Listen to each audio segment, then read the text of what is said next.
Are you excited for Tuesday's update and wondering what time to expect it? Hello, my name is Jennifer and welcome to my Sims 4 news video. So to start with, the usual time for game updates is 10 a.m. Pacific, so that is when I expect that this game update is going to happen, though EA hasn't actually announced anything specific with respect to the timing. I'm in the Eastern time zone, so that for me is 1 p.m. And I will link down below so you can find out when that is in your own time zone. But that is essentially the usual time. So what we're expecting from it is 1, to prepare for the kits that were announced. And 2, we did have the laundry list. You can see the items here that were on it. I did a full separate video going over those items if you want more details. So hopefully these things will all be fixed, and maybe if we're lucky, a couple of more things will be fixed, and hopefully nothing will be broken with the update. And just as a reminder, here was the announcement with respect to those kits. We have the one that was the collab with Ebonix, which was the Urban Homage kit. And then there's the Build kit, which is the Party's Essential kit. So I also went over that in a separate video, and that is available Thursday, April 18th, and the usual time for that will also be 10 a.m. Pacific. If you're wondering what to do for a game update, I do have a full tutorial video which goes into detail, but I'm just going to summarize it here in case you need a refresher. So first off, at the very bottom there, it says if you want to temporarily avoid the update, turn off automatic updates and go offline with the EA app or Origin. So in the EA app or Origin, you can go into your settings and turn off your automatic game updates. And once that's turned off, you can be online with the EA app or Origin, but since the game won't update automatically, it'll just tell you there's an update. And at that point, you need to make sure you go offline because it will not let you open your game if it's not updated. So it's not critical to be offline beforehand. What's critical is to make sure those automatic updates are turned off.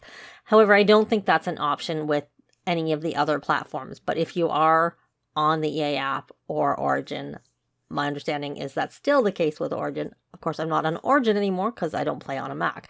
So when you actually go to do the update, be it right away or a little later, before you update, I highly recommend you make a backup of your saves, which is essentially copying your saves folder and placing it somewhere else, either somewhere else on your computer, or if you're also trying to protect from hard drives getting corrupted, somewhere off your computer, either depending on how big it is online or on an external hard drive or a USB key. I also always move my mods folder to my desktop, though mods and custom content are automatically disabled with most updates, especially any big updates. But I'm not sure how big this update is because it is only preparing the game for the kits, but there are those fixes, so you never know.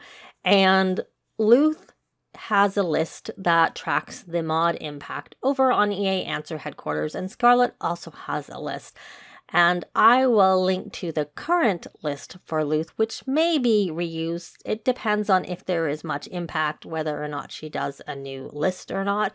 Any major updates she does, otherwise she just uses it and rolls it forward with that. And Scarlet just has her rolling list too. I'll link to both of those down below.